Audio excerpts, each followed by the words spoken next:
నమస్కారం. ప్రేక్షకులందరికీ శుభోదయం. ఈనాటి శుభయోగం శీర్షికన శనివారం సందర్భంగా జాతక శని దోషాలు, రాశిపరంగా ఉన్న శని దోషాలు వీటన్నిటిని తొలగింపజేసుకోవటానికి ఎలాంటి ప్రత్యేకమైన విధి విధానాలు పాటించాలో పరిశీలిద్దాం. జ్యోతిష శాస్త్రపరంగా జాతక చక్రంలో అంటే జన్మ కుండలిలో 6, 8, 12 స్థానాలలో శని భగవానుడు ఉన్నట్లయితే శని మహాదశ నడుస్తున్నా, శని అంతర్దశ నడుస్తున్నా, శని ప్రత్యంతర్దశ నడుస్తున్నా అనేక రకాలైన సమస్యలు ఎదురవుతూ ఉంటాయి. అలాగే గోచార పరంగా ఏలినాటి శని, అష్టమ శని, అర్ధాష్టమ శని, కంటక శని, సప్తమ శని, వ్యయ శని ఇలా రకరకాలుగా శని భగవానుడు ఇచ్చేటటువంటి ప్రతికూల పరిస్థితులు తొలగింపజేసుకోవటానికి కూడా శనివారం శనికి సంబంధించిన ప్రత్యేకమైన విధి విధానాలు పాటించాలి. శనివారం సందర్భంగా ఎవరైనా సరే దశరథ శని స్తోత్రాన్ని పఠించినా లేదా శ్రవణం చేసినా జాతక శని దోషాలు, రాశిపరంగా ఉన్న శని దోషాలు వీటన్నిటి నుంచి బయటపడవచ్చు. దానికి కారణం ఏంటంటే ఈశ్వరుడు అభిషేక ప్రియుడు, విష్ణుమూర్తి అలంకార ప్రియుడు, గణపతి తర్పణ ప్రియుడు, శని స్తోత్ర ప్రియుడు అని పురాణాల్లో చెప్పారు. ఆయనకి స్తుతి చేస్తే చాలా ఇష్టం కాబట్టి దశరథ ప్రోక్త శని స్తోత్రాన్ని శనివారం శనిహోరలో పఠిస్తే అద్భుత విజయాలు కలుగుతాయి.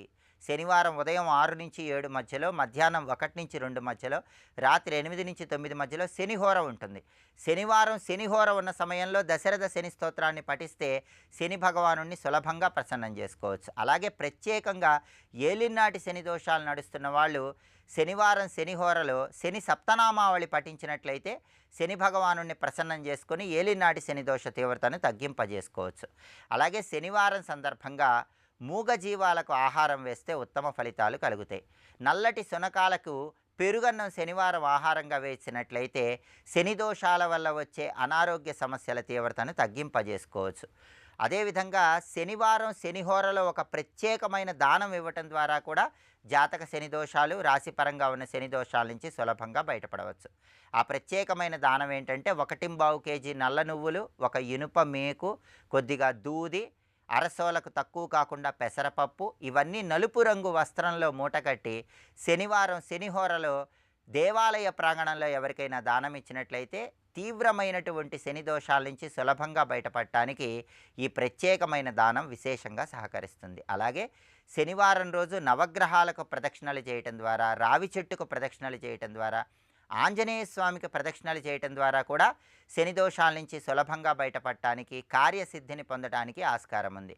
శని దోషాల వల్ల ఆర్థికంగా ఇబ్బందులు పడుతున్న వాళ్ళు ఎవరైనా సరే ఆర్థిక ఇబ్బందులు పోగొట్టుకొని శని భగవానుడిని ప్రసన్నం చేసుకోవాలంటే శనివారం రోజు రావి చెట్టు మొదట్లో బెల్లం ముక్క కలిపిన పాలు పోసి తడిసిన మట్టిని నుదుటన బొట్టులాగా ధరించాలి. అలాగే మర్రి చెట్టు మొదట్లో పంచదార కలిపిన పాలు పోసి తడిసిన మట్టిని నుదుటన బొట్టులాగా ధరించాలి. ఈ ప్రత్యేకమైన విధి విధానాలు పాటించండి.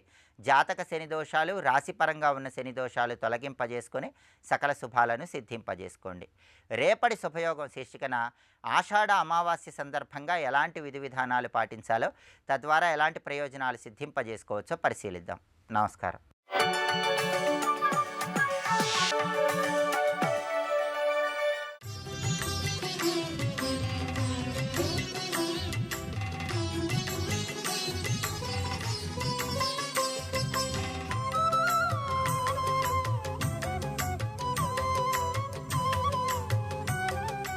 ఇంద్రియాతీతమైనటువంటి ఆనందం బ్రహ్మానందం. ఇది తెలుసుకోండి. బ్రహ్మానందం వేరు, బ్రహ్మానందం వేరు. కానీ ఇంద్రియానందాలు తత్కాలాలు, ఇవాళ సుఖంగా అనిపించింది రేపు దుఃఖంగా అనిపించవచ్చు. కానీ భగవదానందం అలాంటిది కాదు. భగవదానందం అంటే యోగులు సాధన ద్వారా భగవంతుడితో తాదాత్మ్యం చెంది పొందే ఆనందం భగవదానందం. అది ఊహకు అందడం కూడా కష్టమండి భగవదానందం. ఆ భగవదానందం పొందితే మరివాడు పుట్టడు. దాని పేరే మోక్షము, దాని పేరే బ్రహ్మానందము, పరబ్రహ్మానందము. ఆ పరబ్రహ్మానందమునికి కమ్మని పేరు. ఏ క్షేత్రానికి వెళ్ళి సాధన చేస్తే ఆ పరబ్రహ్మానందం అనేబడి మోక్షం లభిస్తుందో ఆ చోటు కాంచి, అనగా బ్రహ్మానందమును కలిగించున్నది, మోక్షమును ప్రసాదించున్నది. కనుక మోక్షపట్టణమైన కాంచి నగరానికి ఆనందప్రదాయక క్షేత్రము, ఆనంద క్షేత్రమును 3వ అర్థాన్ని చెప్పుకున్నాం. ఒక 4వ అర్థం చెప్తున్నారు. ఇవన్నీ కూడా శాస్త్రంలో చెప్తున్న అర్థాలు. అది కేన అంచిత ఇది కాంచి. కేన అంటే బ్రహ్మము, బ్రహ్మ. కా శబ్దానికి పరబ్రహ్మ అన్నాం. బ్రహ్మ అంటే చతుర్ముఖ బ్రహ్మ కూడా చెప్పబడతాడు. కనుక బ్రహ్మగారికి కా అనే మాట ఎప్పుడూ వ్యవహరింపబడుతూ ఉంటుంది. మీరు సరిగ్గా విష్ణు శాస్త్రంలో కూడా సభ కక్కిం యత్తత్పదమనుత్తమం అని కహ అనే మాట పరబ్రహ్మపరంగా అర్థాన్ని అక్కడ చెప్పారు. పరబ్రహ్మకి బ్రహ్మ అని పేరున్నది, చతుర్ముఖ బ్రహ్మకి బ్రహ్మ అని పేరుంది. అలా కమ్ అనే మాట బ్రహ్మగారికి కూడా వర్తిస్తుంది. అంచిత అంటే ఇందాక ఏం రెండు అర్థాలు చెప్పాం. ఒకటి కూడినది, రెండవది పూజింపబడినది అని అర్థం. కనుక కాంచి అంటే బ్రహ్మచేత పూజింపబడిన క్షేత్రము కాంచి అన్నారు ఇక్కడ. అంటే బ్రహ్మదేవుడు ఇక్కడ తపస్సు చేసి అమ్మవారి దర్శనం పొంది అమ్మవారిని ఆరాధన చేశాడు ఇక్కడ. కనుక బ్రహ్మచేత పూజింపబడిన క్షేత్రము గనక ఇది కాంచి అని చెప్పబడుతున్నది. ఇప్పుడు ఈ అర్థము ఎన్నో అర్థం? 4వ అర్థం. ఈ 4 అర్థాలు మననం చేసుకుంటూ భూమికి మొలనూలు వలె ఉన్నటువంటి చోటు గనక కాంచి, పరబ్రహ్మ శక్తి ఉన్న చోటు గనక కాంచి, సచ్చిదానంద స్థానము గనక కాంచి, చతుర్ముఖ బ్రహ్మచేత పూజింపబడిన క్షేత్రం గనక కాంచి, ఇన్ని అర్థములు చెప్పారు ఇక్కడ. యో వైతాం బ్రహ్మణో వేద అమృతేన అమృతాం పురీం అని చెప్పినట్లుగా ఇది ఆ దివ్యమైన అమృతపురి, అమృత సముద్ర మధ్యంలో ఉన్న మణిద్వీపమే వేదం వర్ణించింది.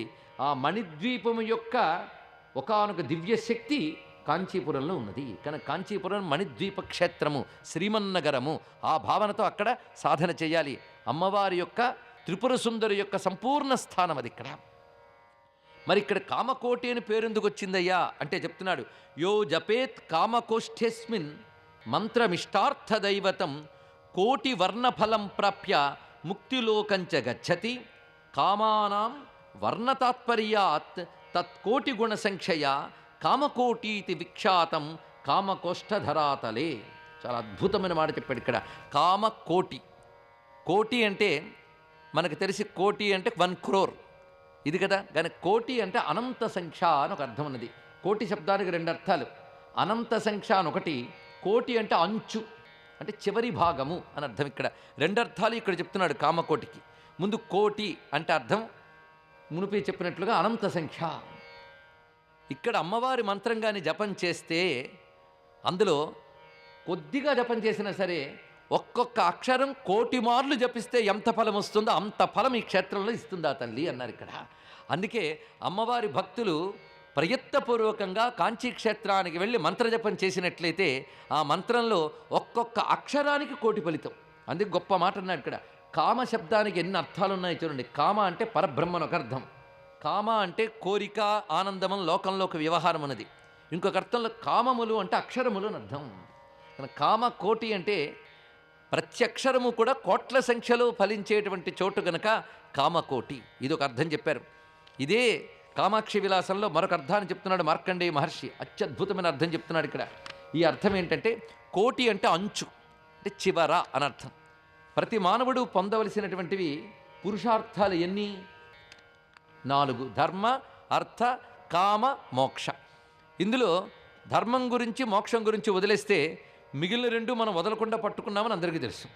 కనుక అర్థకామాలు సంపాదించాలి, కానీ ధర్మంతో సంపాదించాలి. అలా ధర్మంతో అర్థకామాలు సంపాదిస్తే చిత్తం శుద్ధమవుతుంది. శుద్ధంగా చిత్తం ఉంటే అప్పుడు మోక్షం అంటే ఏమిటో అర్థమవుతుంది. తర్వాత మోక్షం రావడం తర్వాత ఆలోచిద్దాం. కనుక చిత్తం శుద్ధమైతే కానీ మోక్షము భగవంతుడు అర్థం కాడండి. చిత్తశుద్ధి ధర్మబద్ధంగా అర్థకామాలు సంపాదించేవాడికే లభిస్తుంది. అర్థకామాలు వద్దని చెప్పలేదు, అర్థకామాలు కావాలి, కానీ ముందు ధర్మం. ఎందుకంటే ఫ్యాన్ ఉండాలి కానీ రెగ్యులేటర్ ఉండాలి కదండి, లేకపోతే మరీ ప్రమాదం. ఇక్కడ ఫ్యాన్కు రెగ్యులేటర్ ఎలాగో అర్థకామానికి ధర్మం అలాగా. ఇది తెలుసుకోండి ఇక్కడ. ఆ ధర్మం అనేటువంటి కట్టుబాటు ఉండాలి. నది ప్రవహించాలి కానీ 2 ఒడ్ల మధ్యలో ప్రవహిస్తే బాగుంటుంది. అలాగా ఒడ్లు దాటి ఏరు పొంగితే ఎంత ప్రమాదమో, ధర్మం దాటి అర్థకామాలు పొంగిపోతే వ్యక్తికి ప్రమాదం, సమాజానికి ప్రమాదం. కానీ ధర్మ అర్థ కామ అయింది కదా. అయితే ధర్మార్థకామాలు ఎంతవరకు? బ్రతుకున్నంత వరకు. తర్వాత ఎప్పటికైనా జీవుడికి పరమార్థం ఏమిటి? ఎంత తింటాం, ఎంత సంపాదిస్తాం, ఎన్ని కోట్లు కడతాం, అన్నీ విడిచిపెట్టి వెళ్లాల్సిందేగా. ఈ ధర్మార్థ కామాలు 3 కూడాను లోకంలో ధర్మార్థమే వినియోగిస్తూ పరమార్థాన్ని దృష్టిలో పెట్టుకోవాలి ఇక్కడ.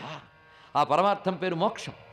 కనుక ధర్మ అర్థ కామాలు దాటిపోయిన తర్వాత ఏముంది? మోక్షం. కోటి అంటే ఇందాక క్రోర్ అనే అర్థంతో పాటు ఇంకోటి చెప్పుకున్న అంచు, చివర. కనుక ధర్మ అర్థ కామానికి చివరేముంది? మోక్షం. కనుక కామ కోటి అంటే కామానికి చివరిదైన మోక్షము ఏ క్షేత్రంలో ఉన్నదో దాని పేరు కామకోటి. ఇది దీని యొక్క పరమమైన అర్థం అండి. అందుకే మోక్ష పట్టణము కామకోటి. స్వస్తి.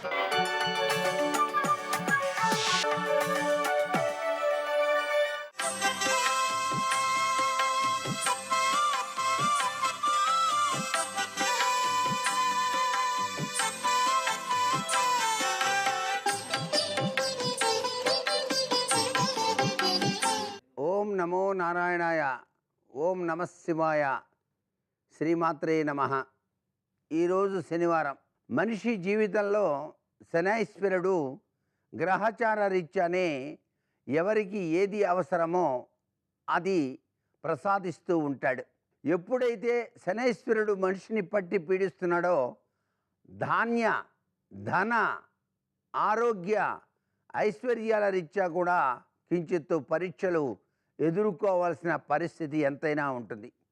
ఇటువంటి పరిస్థితులు ఎదుర్కొనేటువంటి ప్రతి ఒక్కరూ కూడాను తప్పనిసరిగా పాటించవలసిన గొప్ప నియమం ఏంటంటే, దేవాలయ ప్రాంగణంలోని శనీశ్వర నవగ్రహ ఆరాధన చేయడంతో పాటుగా శనీశ్వరునికి తప్పనిసరిగా ఆముదంతో అభిషేకార్చన నిర్వహించాలి శనివారం.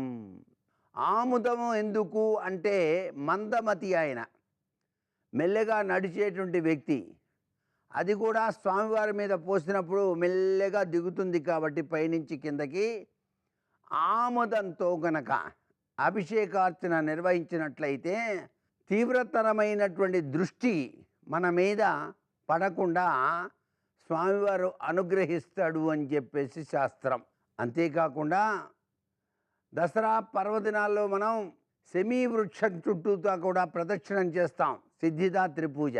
అటువంటి అదృష్టకరమైనటువంటి వృక్షం చుట్టూతా శనిగ్రహం పట్టి పీడించేటువంటి వాళ్ళు గనక ప్రతినిత్యం గనక 21 ప్రదక్షిణాలు గనక ఆచరించినట్లయితే శమీ వృక్షం చుట్టూతా శనైశ్వరుని యొక్క తీవ్ర దృష్టి దోషం నుంచి బయటపడటానికి ఆస్కారం ఉంటుంది. ఆ శమీ వృక్ష ఆకుల్ని కోసి శనైశ్వరుని పాదాల వద్ద ఉంచి నమస్కారం కనుక చేసినట్లయితే చాలా చక్కగా ఆ యొక్క ఈతి బాధల నుంచి మనం రక్షింపజేసుకోవడానికి ఆస్కారం ఎంతగానో ఉంటుంది.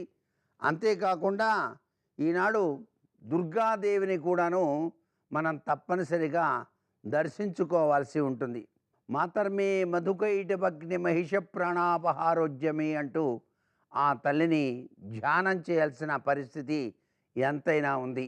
దుఃఖనాశిని దుర్గా, దుఃఖాల్ని తొలగించి అదృష్టాన్ని ప్రసాదిస్తుంది. కాబట్టి దుర్గాదేవిని దర్శించడం పాటు ఆరాధించడం వలన కార్యలాభం చేకూరుతుంది అంటోంది శాస్త్రం.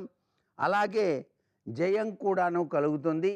ఈనాడు శివుని కూడాను మనం పూజించడంతో పాటు గుగ్గిలం ధూపం గనక వేసి తొడిమలతో ఉన్న పుష్పాలతో గనక ఆరాధించడం వలన, పుష్పాలతో మాల కూర్చి సమర్పించడం వల్ల విశేషకరమైన పుణ్యంతో పాటుగా ఐశ్వర్యం, ఫలప్రాప్తి కలుగుతాయి అని చెప్పేసి కూడా శాస్త్రవచనం అన్నమాట. సర్వే జనా సుఖినో భవంతు.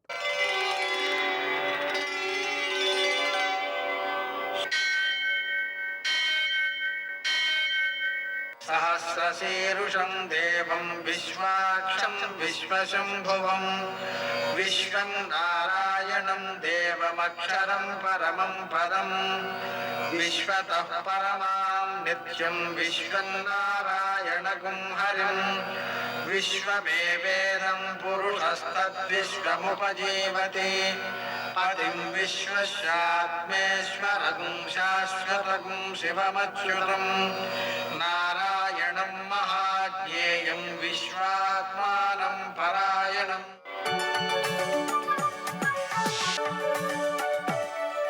సూర్యశౌర్యమథేందురింద్రపదవీ సన్మంగళం మంగళం. పద్మావతి ప్రణయలాలితముగ్ధదేహ శ్రీవేంకటేశరుణమోచనమస్తు మహ్యం.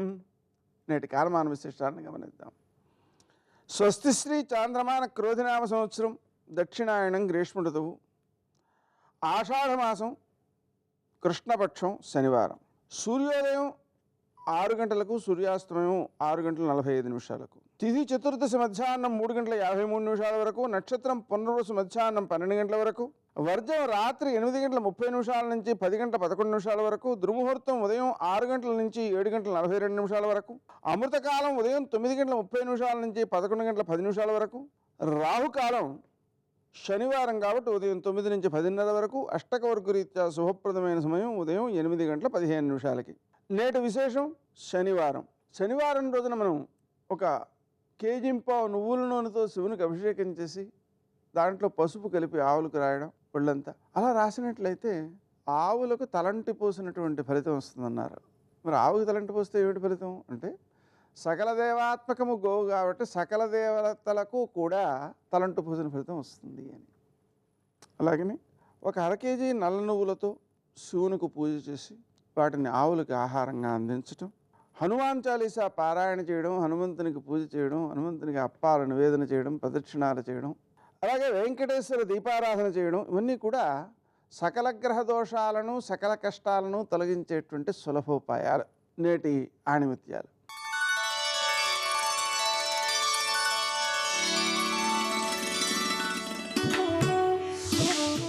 గెలుపు అందరికీ దొరకదు, కానీ గెలిచే శక్తి అందరిలోనూ ఉంటుంది.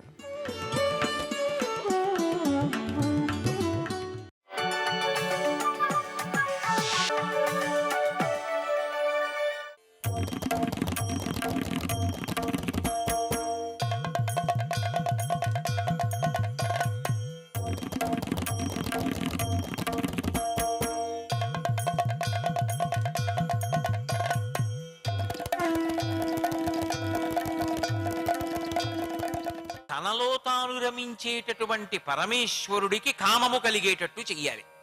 మన్మధుడు బయలుదేరాడు నీ చేస్తానని, వేశాడు ఒక్క బాణం, ఆయన 3వ కన్ను తెరిచాడు, భగ్గున మండిపోయి బూది కుప్పై కింద పడిపోయాడు. అమ్మవారంది, ఒరే నువ్వు పట్టుకుంటే ఎక్కడ పరమేశ్వరుడి మనసు కదుపుతావురా, ఆ ధనస్సు బాణాలు నాకీయన ఆవిడ తీసుకుంది. అందుకే మన్మధుడి చేతిలో చెరుకు విల్లు పుష్ప బాణాలు ఉంటే మన మనసులన్నిటినీ కూడా కామమోహితం చేస్తాడు. అవే ధనస్సు పుష్పబాణాలు అమ్మవారి చేతిలో ఉంటే మనకి ప్రశాంతత కలుగుతుంది, భక్తితో నిండుతాయి మనస్సు ఇంద్రియాలు. ఇప్పుడు ఆవిడ తీసి పట్టుకుంది.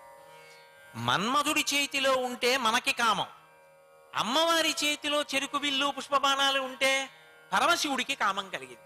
ఏమని కామం కలిగింది? ఆయన కామము మన కామము వంటిది కాదు. ఆయనకి ఏ కామం కలిగిందంటే, ఒక్కడనే ఉన్న నేను అనేక మగుదునుగాక అనుకున్నాడంటే సృష్టి జరగాలని కోరుకున్నాడు. అప్పటి వరకు సృష్టి లేదు. ఈ సృష్టి అంతా జరగాలనేటటువంటి కోరిక పరమశివుడికి కలిగేటట్టుగా చేసినది ఎవరు అంటే అమ్మవారు. ఆవిడ ఆ చెరుకు విల్లు 5 పుష్పబాణాలు పట్టుకుని శంకరుడి వంక చూసినటువంటి చూపు వల్ల పరమశివుడి యొక్క మనసులో కదలిక వచ్చి, నేను ఒక్కడను అనేక మగుదునుగాక అని కోరుకున్నాడు. అప్పుడు ఈ సృష్టి అంతా వచ్చింది. ఆ కామము కలిగిన ఈశ్వరుణ్ణి కామేశ్వరుడు అంటారు. ఆ కామేశ్వరుని ప్రాణనాడి అమ్మవారు. ఇప్పుడు వాళ్ళిద్దరూ కూడా దంపతులు. అందుకని ఆవిడ ఏం చేసింది, ఆ కాముని ప్రతాపం పనికిరానప్పుడు తాను చెరుకు విల్లు పుష్పబాణాలు పట్టుకుని శంకరుణ్ణి కామేశ్వరుణ్ణి చేసి తన పక్కన కూర్చోబెట్టుకుంది. తను పక్కన కూర్చుంది. ఇప్పుడు ఆయన అలా కూర్చుని మన అందరినీ చూస్తుంటే, మనకి తండ్రి లభించాడు, తల్లి లభించింది, మనందరికీ శరీరాలు వచ్చాయి. అంటే మనందరం పుట్టడానికి అవకాశం వచ్చింది. కాలిపోయిన మన్మధుణ్ణి బతికించింది కాబట్టి శరీరాలు వచ్చాయి. కాబట్టి మళ్ళీ పుణ్యకర్మలు చేసుకుని చేసిన పాపాన్ని పోగొట్టుకుని భగవంతుడికి దగ్గరగా వెళ్ళడానికి అవకాశం వచ్చింది. అంటే ఇది ఎవరు కల్పించారు? అమ్మవారు కల్పించారు. అందుకే ఆవిడ చూపు మన మీద పడితే ప్రశాంతత, ఆవిడ చూపు శంకరుడి మీద పడితే మనస్సు కదులుతుంది. ఎందుకు శంకరాచార్యులు వారి మాట అంటున్నట్టు అంటే, ఇందులో గమనించవలసిన చమత్కారం ఒకటి ఉంది. అమ్మవారు మన్మధుడు చెరుకు విల్లు పుష్పబాణాలు పట్టుకుని పరమశివుడి యొక్క మనసు కదపలేక కాలిపోతే కదూ ఆవిడ తీసుకుంది మళ్ళీ మన్మధుడిని బతికించి.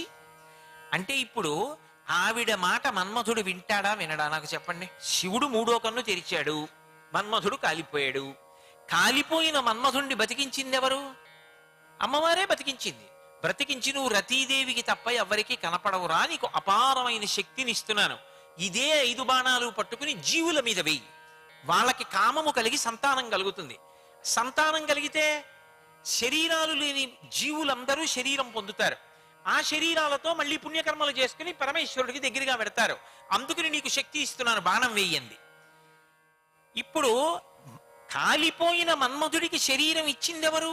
అమ్మవారు. అమ్మవారు అంత శక్తి మళ్ళీ ఇచ్చి మళ్ళీ పదవిలో కూర్చోపెట్టి మళ్ళీ రతీదేవికి కనపడేటట్టుగా అనుగ్రహించి రతీదేవి పసుపు కుంకాలు నిలబెట్టి ఆ కాముణ్ణి అంత కాపాడింది మన్మధుణ్ణి. కాబట్టి అమ్మవారంటే మన్మధుడికి భక్తి ఉంటుందా ఉండదా?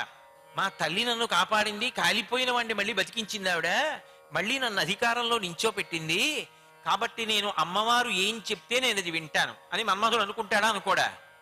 ఖచ్చితంగా అనుకుంటాడు. అందుకే అమ్మవారికి 12 మంది ప్రథమ భక్తులు ఉన్నారంటే విశేషోపాసకులు, ఎప్పుడూ అమ్మవారిని ఉపాసన చేస్తారు. మనుశ్చంద్ర కుబేరశ్చాలోపాముద్రా చ మన్మద అగస్తీరగ్ని సూర్యశ్చ ఇంద్రస్కంధస్తదైవ చ అని అమ్మవారికి ఉన్నటువంటి 12 మంది ఉపాసకుల్లో మన్మధుడు ఒకడు. అమ్మవారంటే మన్మధుడికి అంత భక్తి, అంత ప్రీతి. ఇప్పుడు మన్మధుడు అమ్మవారు చెప్పిన మాట వింటాడు. మనం అమ్మవారి పాదాలు పట్టుకున్నాం అనుకోండి, అమ్మవారు చల్లగా మన వంక చూసింది అనుకోండి, మన్మధుడి వంక చూసేమంటుంది? నువ్వు వాడి జోలికి వెళ్ళకంట, నువ్వు వాడి జోలికి వెళ్ళకు, వాడు నా చెరుకు విల్లు పుష్పబాణాలు వాడి మీద పడతాయి, నీ బాణాలు వాడి మీదకి ఇకంట. ఇప్పుడు ఆవిడ మాట వినాలా వద్దా మన్మధుడు? అప్పుడు మన్మధుడు బాణాలు వేయడు. మనసు అదే పనిగా కోరిక మీద కోరిక, కోరిక మీద కోరిక, కోరిక మీద కోరిక, అది అవసరమా లేదా అన్నదాన్ని విడిచిపెట్టేసి అవసరంతో సంబంధం లేకుండా కోరికలు కోరుకుని ఆందోళన పడదు, ప్రశాంతతని పొందుతుంది. అందుకని నీలో పిరాగమధికం, అమ్మవారి మాట మన్మధుడు వింటాడు.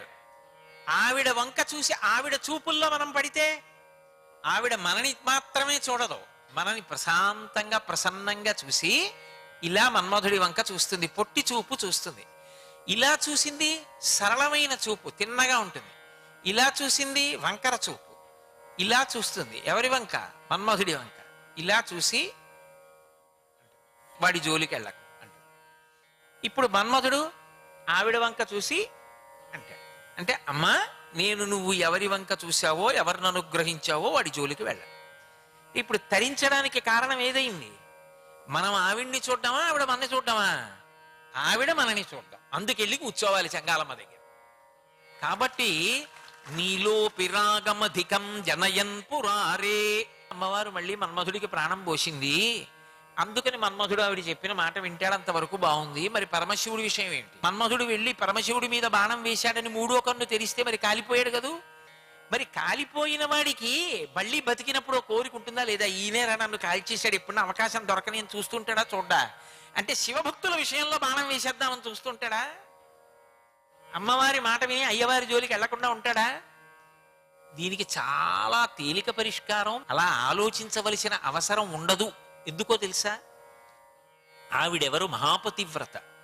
మహాపతివ్రత అయినటువంటి తల్లి శంకరుడి జోలికి మళ్ళీ మన్మధుడు ఎడతానంటే ఒప్పుకుంటుందా? ఇలా చూడదు ఈసారి అంటుంది. అందుకని అమ్మో అయ్య జోలికి వెళ్ళడమే అమ్మ ఒప్పుకుంటుందా? అందుకని ఎప్పుడూ వెళ్ళాడు శివభక్తుల జోలికి. సర్వం శ్రీ ఉమామహేశ్వర పరబ్రహ్మార్పణమస్తు. స్వస్తి.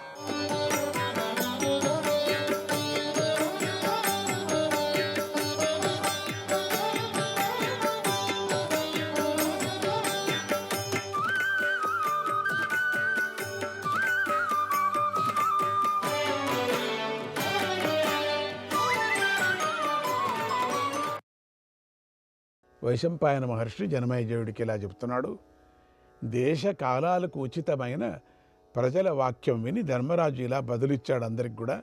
నిజంగా పాండుపుత్రులు ధన్యులు. విప్రోత్తములంతా వచ్చి ఉన్నవో లేనివో వారి గుణాలను ప్రశంసించారు. మమ్మల్ని మీరు అనుగ్రహించాలి కానీ కీర్తించరాదని నా అభిప్రాయం. ఏది లేనిదంతా చెప్తున్నారు మీరు. ఉన్నవేమో సరే, లేనిది కూడా మీరు ప్రశంసిస్తున్నారే, ఏం బాగలేదు. ఇంక మీటైనా మేము ఆ పని చేస్తాం. మీరే ప్రశంసిస్తున్నారో, ఏది జయకారంతో చెప్తున్నారో ఇంకా మీదట చేయటానికి మేము ప్రయత్నిస్తాం. ఎందుకంటే లేనిది మీరు పొగిడితే మాకు సిగ్గుగా ఉంటుంది కదా, అవి ఇంకా చేస్తాం, ముందుకు చేస్తాం మేము అని. నిజంగా ధర్మరాజు కదా, నిజంగా వేరే వాళ్ళు అయితే, వేరే రాజు అయితే పొగడండి ఇంకా ఎక్కువ దక్షిణలు ఇస్తాను అనేవాళ్ళు. ఈయన చూడండి, ఎందుకయ్యా లేనిది పొగుడుతున్నారు అని అనేసాడు ఒకటే మాటతో. ఏమాత్రమూ అసూయ లేకుండా మమ్మల్ని సద్గుణవంతులుగా చెబుతున్నారు కదా మీరు. నాకు సిగ్గవుతున్నది. నాకు నా తండ్రి ధృతరాష్ట్ర మహారాజే పరమదైవం. ఇంకా చూడండి, ఈయన ధృతరాష్ట్ర మహారాజే పరమదైవం. నాకు ఇష్టులంతా ఆయనకు ప్రీతి కలిగిస్తూ ఆయన ఆజ్ఞ పాటిస్తూ ఉండాలి. అంతే ఆర్డర్ వేశాడు. జ్ఞాతులను వధించిన నేను దీనికోసమే బ్రతుకుతున్నాను. కొద్దిగానైనా ఏమరకుండా నేను ఆయనకు సేవ చేస్తాను. ఎప్పుడూ నేనే సేవ చేస్తా. స్నేహితులైన మీరు నన్ను అనుగ్రహించాలని అనుకుంటే ధృతరాష్ట్రుని పట్ల పూర్వంలాగానే ప్రవర్తించండి. ఆయన మీకు నాకు జగత్తుకు అంతటికీ నాథుడు. ఈ భూమి అంతా ఆయనదే, పాండవులంతా కూడా ఆయన వారే. ఈ మాటను మీరు మనసులో ఉంచుకొని నా మాట పాటించండి. ఇక మీరు యథేచ్ఛంగా వెళ్ళవచ్చు అని చెప్పి ధర్మరాజు పౌరులను జానపదులను అనుమతించి భీముణ్ణి యువరాజుగా నియమించాడు ధర్మరాజు. అదే కావలసింది. కార్యాలోచన చేయడంలోనూ నిశ్చయించడంలోనూ షడ్గుణాల గురించి ఆలోచించడంలోనూ విదురుణ్ణి సంతోషంతో ధర్మరాజు నియోగించాడు. ఆయన్ని విదురుణ్ణి సంతోషంతో ధర్మరాజు ఆయన కూడా నియోగించాడు. చేసిన పని, చేయవలసిన పని, ఈ రెండింటినీ తెలుసుకోవటానికి, ఆదాయ వ్యయాలు ఆలోచించటానికి సకల సద్గుణాలు గల వృద్ధుడైన సంజయుణ్ణి వినియోగించాడు. సైనికుల పరిమాణంలోనూ ఆహారం, జీతం నిర్ణయించి ఇవ్వడంలోనూ, సైనికుల ఇతర కార్యాలు పర్యవేక్షించడంలోనూ నకులుణ్ణి నియమించాడు. శత్రుసేనలు అడ్డుకొనటంలోనూ దుష్ట సంహారణను ధర్మరాజు అర్జునుడిని ఆదేశించాడు, అర్జునుడికి పెట్టాడు. ద్విజులకు సంబంధించిన దేవకార్యాల్లోనూ ఇతర కార్యాల్లోనూ పురోహితుల్లో ఉత్తముడైనటువంటి ధౌమ్యుణ్ణి నియమించాడు. నిత్యము తన దగ్గరే ఉండవలసినదిగా సహదేవుణ్ణి ఆజ్ఞాపించాడు. సర్వకాల సర్వావస్థల్లోనూ రాజును అతడే రక్షిస్తూ ఉండాలి సహదేవుడు. ఎవరెవరిని ఏ ఏ పనుల్లో అర్హులని తాను భావించాడో వారిని ఆయా పనుల్లోనే సంతోషంతో రాజు నియమించాడు.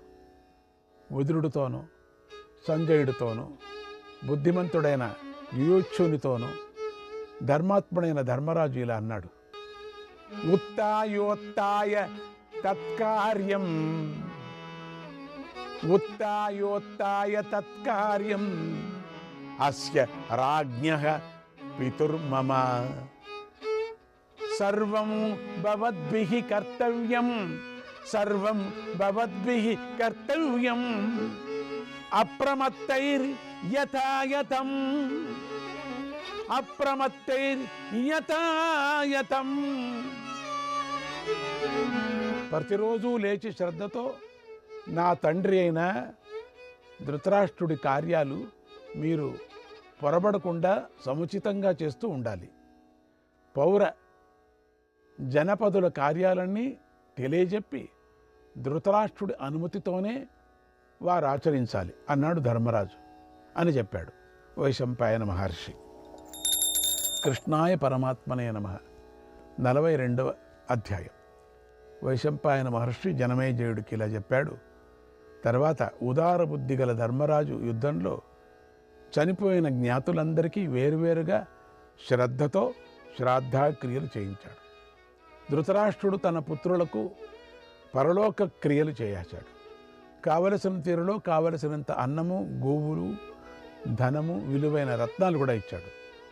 ద్రోణుడికి, కర్ణుడికి, దృష్టద్యుమ్నుడికి, అభిమన్యుడికి, ఘటోద్గజుడికి, విరాటుడు మొదలైన వారికి యుద్ధంలో సహకరించినటువంటి వాళ్లకు, ద్రుపదునికి, ఉపపాండవులకు, ద్రౌపదితో కలిసి ధర్మరాజు శ్రాద్ధాక్రియలు చేయించాడు. వేల కొద్దిగా ఉన్నటువంటి బ్రాహ్మణులను ఒక్కొక్కరికి వేరువేరుగా వేల కొద్ది రత్నాలు, ఆవులు, వస్త్రాలు, సంపదలు కూడా ఇచ్చాడు. మిత్రులు కూడా మిగిలిన రాజులను ఉద్దేశించి రాజే పరలోక క్రియలు చేశాడు. వారి పేరున సత్రాలు, చలివేంద్రాలు, చెరువులు ఏర్పాటు చేశాడు. మిత్రులందరికీ పరలోక క్రియలు చేయించాడు. అతడు వారి రుణం తీర్చి లోకాల్లో నిందపడకుండా జనులను ధార్మికంగా పరిపాలిస్తూ చరితార్థుడు అయ్యాడు. ధృతరాష్ట్రుణ్ణి, గాంధారుణ్ణి, విదురుడిని, కురువంశస్థులను, సేవకులను పూర్వంలాగా గౌరవించేవాడు. పతులు, సుతులు పోయినటువంటి స్త్రీలనందరినీ దయాళువైన రాజు గౌరవంతో రక్షించేవాడు. దీనులకు, అందులకు, దిక్కులేని వారికి గృహాలు, వస్త్రాలు, భోజనాలు మొదలైనవి ఇచ్చి ధర్మరాజు కరుణాపరుడై అనుగ్రహించాడు. శత్రువుల పట్ల రుణరహితుడై భూమినంతా గెలిచి శత్రురహితుడై ధర్మరాజు విహరించాడు అన్నాడు వైశంపాయన మహర్షి. శ్రీకృష్ణాయ పరమాత్మనే నమః. 43వ అధ్యాయం. వైశంపాయన మహర్షి జనమేజయుడికి ఇలా చెప్పాడు. పట్టాభిషిక్తుడైనటువంటి ధర్మరాజు రాజ్యం పొంది శుచి అయి అంజలి ఘటించి కృష్ణుడితో ఇలా అన్నాడు. తవ కృష్ణ ప్రసాదేన, తవ కృష్ణ ప్రసాదేన నయేన చ బలేన చ, నయేన చ బలేన చ బుద్ధ్యా చ యదుశార్దూల, బుద్ధ్యా చ యదుశార్దూల తథా విక్రమణేన చ పునః ప్రాప్తమిదం రాజ్యం, పునః ప్రాప్తమిదం రాజ్యం పితృపైతా మగం మయ. నమస్తే పుండరీకాక్ష, నమస్తే పుండరీకాక్ష పునః పునరరిందమ, పునః పునరరిందమ, పునః పునరరిందమ. కృష్ణ, నీ అనుగ్రహంతో, నీతిలో, బలంతో, తెలివితో, పరాక్రమంతో నా ఈ తండ్రి తాతల రాజ్యం మళ్ళీ నాకు లభించింది. పుండరీకాక్ష, నీకు మళ్ళీ మళ్ళీ నమస్కరిస్తున్నాను.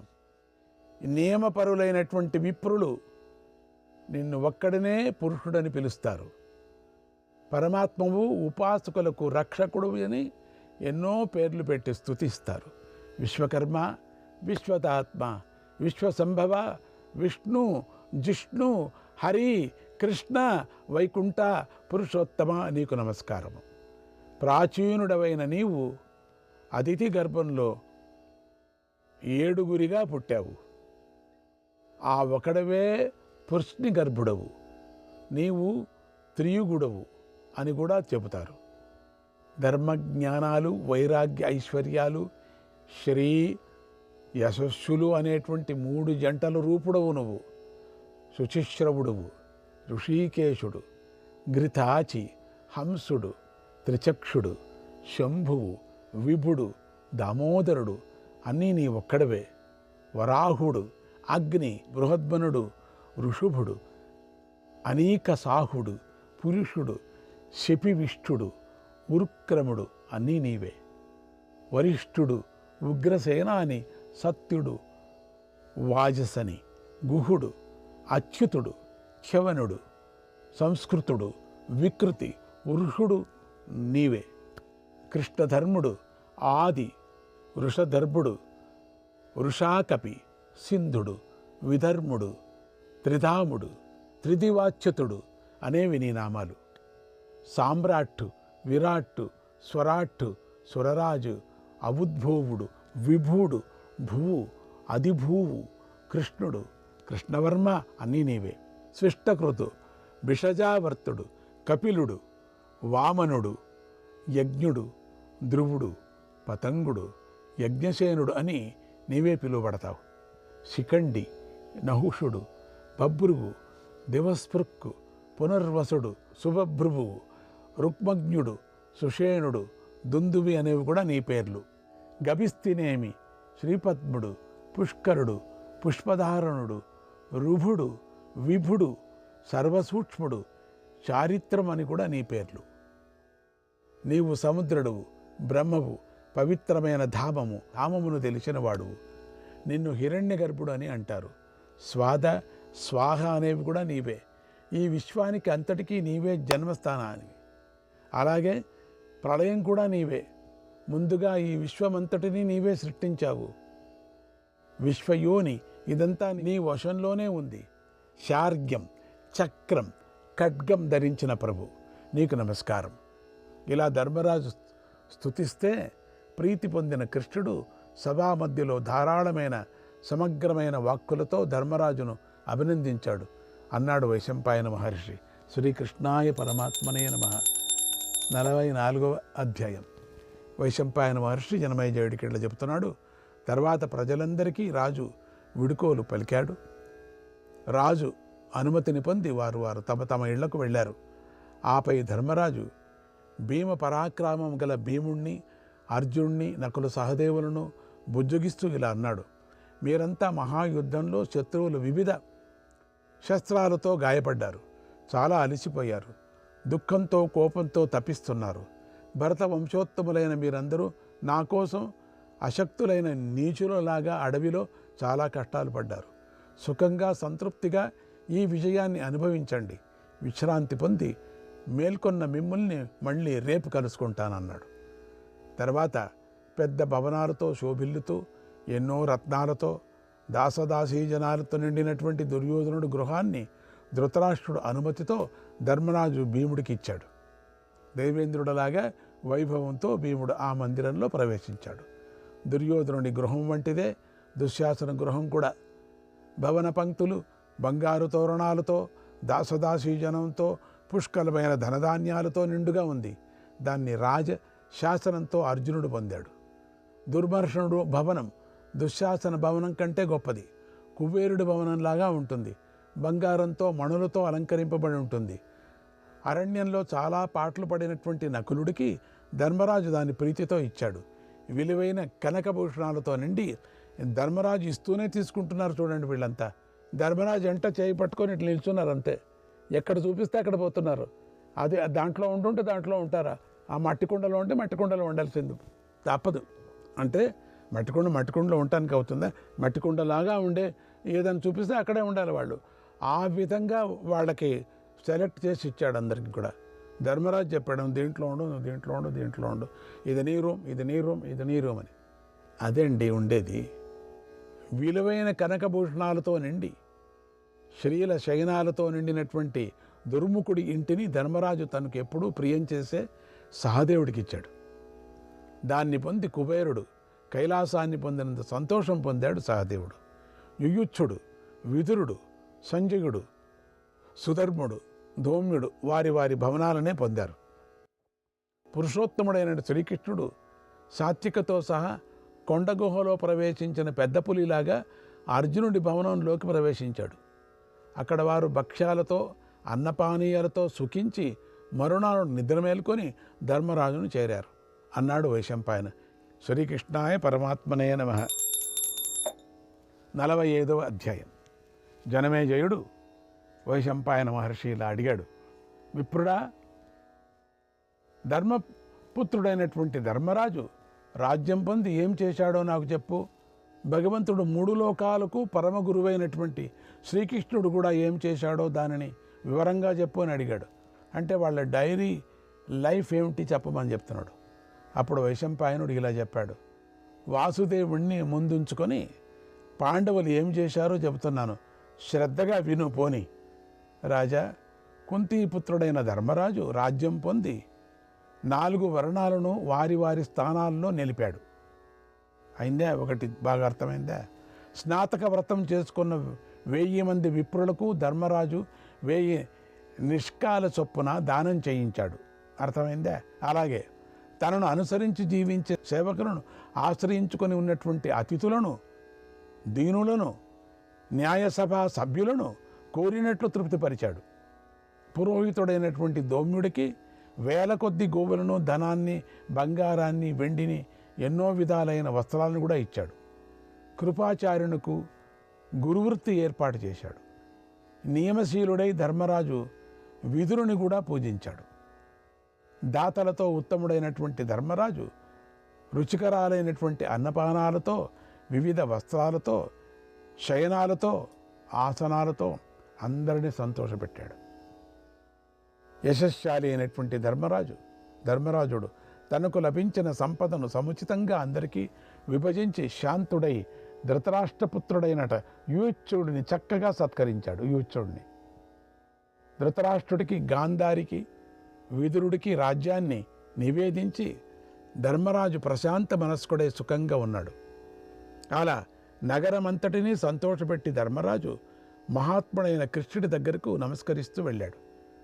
మణులు పొదగిన బంగారు తల్పం మీద నీలమేఘ కాంతితో కూర్చున్న శ్రీకృష్ణుని చూశాడు ధర్మరాజు.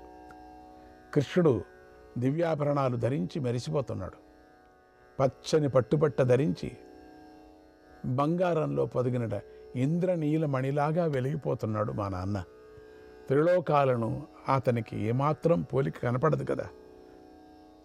అట్టి పురుష విగ్రహం దాల్చిన విష్ణువును సమీపించి ధర్మరాజు చిరునవ్వుతో మధురంగా ఇలా అన్నాడు: బుద్ధిమంతుడా, నీకు రాత్రి సుఖంగా గడిచిందా?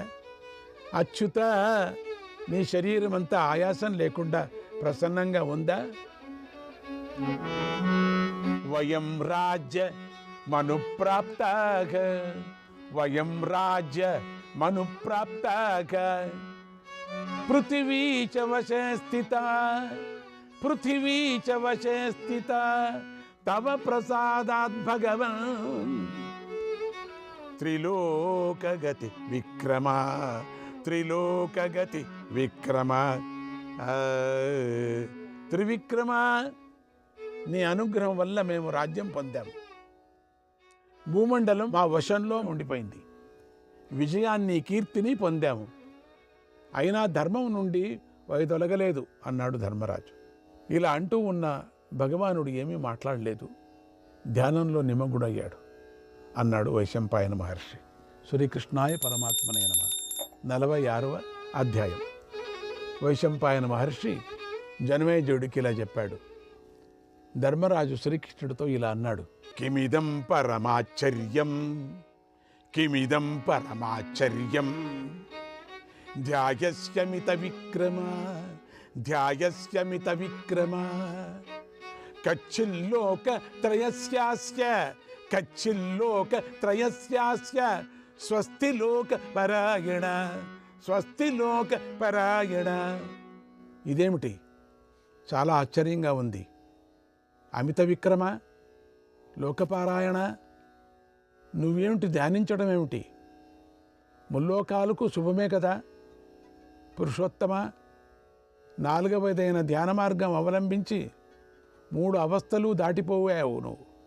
కనుక నా మనస్సుకు ఆశ్చర్యం కలిగింది. శరీరంలో సంచరించే పంచవాయువులు నిలిపివేశావు. ప్రసన్నమైన ఇంద్రియాలను మనస్సులో నిలిపావు. గోవిందా, వాక్కు మనస్సు నీ బుద్ధిలో నిలిపావు. నీ దేవస్వరూపాలు, గుణాలు అన్నీ ప్రత్యేగాత్మలో ప్రవేశపెట్టావు. నీ రోమాలు చలించడం లేదు ప్రభు. బుద్ధి, మనస్సు కూడా స్థిరంగా ఉన్నాయి. మాధవ, నీవు కర్రలాగా, గోడలాగా, రాయిలాగా చేష్ట లేకుండా ఉన్నావు.